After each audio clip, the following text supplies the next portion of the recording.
हमारा कानून के इस हफ्ते की वीडियो में हम बात करेंगे section 138 of negotiable instrument act, जो बात करता है डिसऑनर ऑफ चेक की।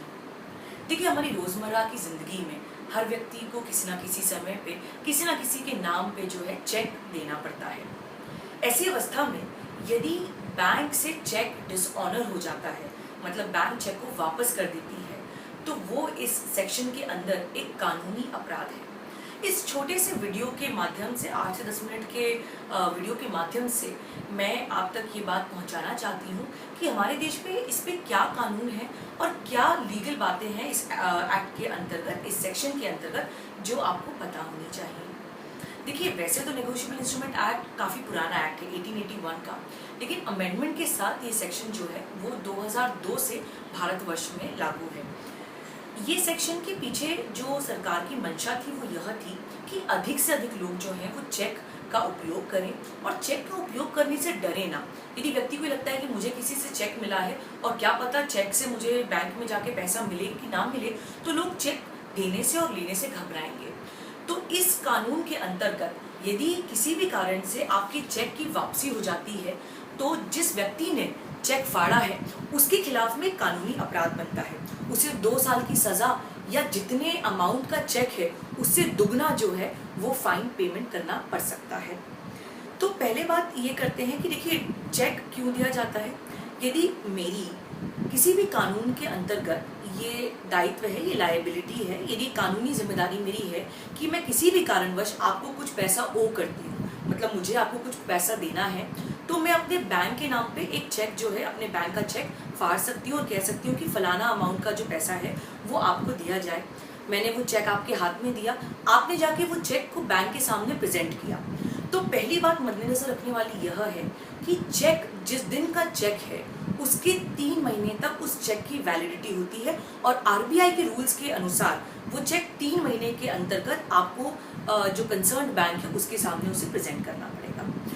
अब जब आपने बैंक के सामने अपना चेक प्रेजेंट करा, आपको कुछ समय बाद बैंक बताएगी कि भाई यदि ये चेक जो है वो तो रिटर्न हो गया, या तो जिस व्यक्ति ने चेक फाड़ा है उसके खाते में पैसा नहीं है, या इनसफिशिएंट फंड्स हैं, या सिग्नेचर गलत है, या और कोई त्रुटि है, और इस कारण से बैंक जो है उस चेक को रिजेक्ट कर देता है। जैसे ही आपको इन्फॉर्मेशन मिलती है बैंक के द्वारा, बैंक आपको बोलेगा कि ये रही चेक की कॉपी जो आपने जमा किया था, और बैंक आपको एक बैंक स्लिप भी देता है। ये दोनों चीज़ें आपको संभाल के रखनी है। जैसे ही बैंक आपको बोलता है कि चेक जो है वो डिसऑनर हो गया है, उसके 1 महीने के भीतर, उस तारीख से जब आपने बैंक से आपको सूचना प्राप्त हुई, उस तारीख से 1 महीने के भीतर आपको एक रिटन नोटिस देना है उस व्यक्ति को जिसने आपके नाम पे चेक फाड़ा है, और बताना है कि आपका जो फला फला चेक है वो जो है वो रिटर्न हो गया है, डिसऑनर हो गया है। जब मुझे वो आपसे सूचना प्राप्त होती है, आपसे सूचना प्राप्त होने की दिनांक से 15 दिन के भीतर मेरी यह लीगल रिस्पॉन्सिबिलिटी है, लायबिलिटी है कि मैं फंड्स का अरेंजमेंट करवाऊं, बैंक से बात करूं, दूसरा चेक फाड़ूं। बेसिकली 15 दिन के अंतर्गत जो है वो मैं आपको आपका पैसा जो है वो दूं। यदि नोटिस जो आप मुझे भेज रहे हैं उसमें ज़रूरी नहीं है कि आप मेंशन करें कि कृपया 15 दिन के भीतर जो है वो हमारे पैसे का अरेंजमेंट करवाएं। ये कानूनी दायित्व है और ignorance of law is no excuse, मतलब कानून ना जानना जो है ये कोई हमारे देश में एक्सक्यूज़ नहीं है। तो मेरी ये रिस्पॉन्सिबिलिटी है कि जिस दिन से मुझे आपसे इन्फॉर्मेशन मिली उसके 15 दिन के भीतर मैं फ़ंड्स का जो है वो अरेंजमेंट करवाऊँ। यदि मैं फ़ंड्स का अरेंजमेंट नहीं करवाती हूँ तो 15 दिन जैसा ही खत्म होता है उस दिन से हम कहेंगे कि कॉज ऑफ एक्शन अराइज होता है। कॉज ऑफ एक्शन अराइज होने के 1 महीने के भीतर आप कोर्ट के सामने, चाहे जुडिशियल मैजिस्ट्रेट फर्स्ट क्लास या मेट्रोपॉलिटन मैजिस्ट्रेट, इन्हें जुरिस्डिक्शन होता है इस सेक्शन के अंतर्गत, आप उनके सामने जो है अपना केस फाइल कर सकते हैं सेक्शन 138 नेगोशिएबल इंस्ट्रूमेंट एक्ट के तहत। देखिए, इसके अंदर क्रिमिनल लायबिलिटी भी है क्योंकि 2 साल की सजा हो सकती है मुझे, और इसमें फाइन भी देना पड़ सकता है। इसलिए जो क्रिमिनल लायबिलिटी है वो मेरे लीगल एयर्स को ट्रांसफ़र नहीं होती। मतलब मैं चेक दे दी, चेक डिसऑनर हो गया, कल को किसी कारण से मैं नहीं रही या कोई और तकलीफ आ गई, तो मेरे जो लीगल एयर्स हैं, जो मेरे जो बच्चे हैं, उन पर क्रिमिनल लायबिलिटी जो है वो ट्रांसफ़र नहीं होती। ये बात हमारे जानने योग्य है। अब दूसरी बात है कि ना सिर्फ इंडिविजुअल व्यक्ति, ये तो मेरी बात हो गई व्यक्तिगत पर्सन की, एक कंपनी जो है वो भी इस सेक्शन के अंतर्गत आती है। एक कॉर्पोरेट बॉडी, कोई भी कॉर्पोरेट ऑफिस, वो भी इस सेक्शन के अंदर कवर्ड है। यदि आप एक कंपनी चला रहे हैं और आप किसी और व्यक्ति को, किसी कंपनी को चेक देते हैं और चेक डिसऑनर हो जाता है, तो हर इंसान जो उस कंपनी का इंचार्ज है, जो बिजनेस कंडक्ट करने का इंचार्ज है, और कंपनी स्वयं इसके अंतर्गत बुक हो सकती है। तो यदि बड़ी कंपनी है तो जितने भी डायरेक्टर्स हैं, जितने लोग भी अकाउंट फाड़े हैं, अकाउंट डिपार्टमेंट से कंसर्न हैं, और कंपनी स्वयं को आप इस केस में पार्टी बना सकते हैं। कंपनी इसलिए क्योंकि कंपनी जो है वो फाइन देने में, कंपनी लीगल पर्सन है, तो कंपनी के अगेंस्ट में भी जो है वो केस चलेगा। दूसरी बात, यदि कंपनी नहीं है, कॉर्पोरेट ऑफिस है, आप कोई पार्टनरशिप फर्म है, तो आप भी जो है वो सेक्शन 138 में स्क्वायरली जो है वो कवर्ड होते हैं। अब कंपनी जो है वो 2 डिफेंसेस कोर्ट के सामने ले सकती है। देखिए, बहुत सारे डायरेक्टर्स हैं कंपनी में। यदि मैं डायरेक्टर हूँ, मैं आता हूँ कोर्ट के सामने या आती हूँ, तो मैं कोर्ट के सामने कहूँगी कि देखिए जनाब, पहली बात, ये मेरे नॉलेज के बाहर हुआ, मतलब मुझे इसके बारे में कोई नॉलेज नहीं थी, और यदि मैं इसको कोर्ट के सामने प्रूव कर पाती हूँ तो एक ये वैलिड डिफेंस है।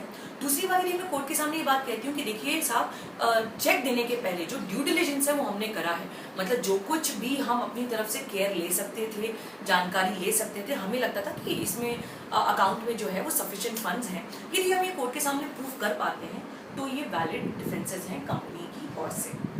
अब इसमें मेन जानने वाली बात ये जो है कि हमने प्रोसीजर देख ली, मैंने आपको चेक दिया, आपने चेक कोर्ट के सामने प्रेजेंट किया, आपको कोर्ट को आपको बैंक के सामने 3 महीने के अंतर्गत जो है वो चेक प्रेजेंट करना है।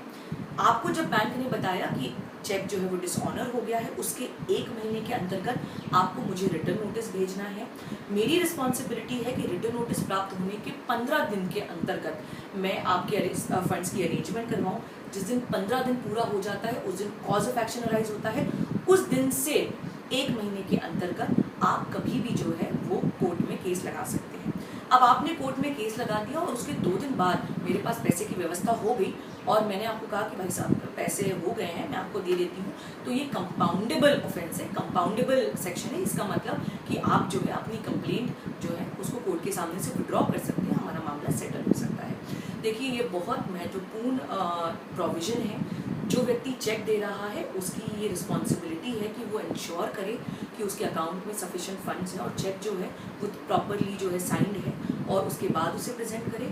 और आपको भी ये जानने का अधिकार है कि कोई भी व्यक्ति आपको चेक देता है तो देश में कानून है, आपको उसको यूज़ करने से घबराने की आवश्यकता जो है वो बिल्कुल भी नहीं है। मैं उम्मीद करती हूँ कि छोटा सा एक जो वीडियो है सेक्शन 138 पे आपके काम आया होगा, और मेरी कोशिश है कि हम महत्वपूर्ण कानूनों पर एक लीगल अवेयरनेस क्रिएट करें। आपको यदि वीडियो पसंद आया तो कृपया इसे फेसबुक, व्हाट्सएप, लिंक्डइन, ट्विटर पे और लोगों तक पहुंचाने में मेरी मदद करें।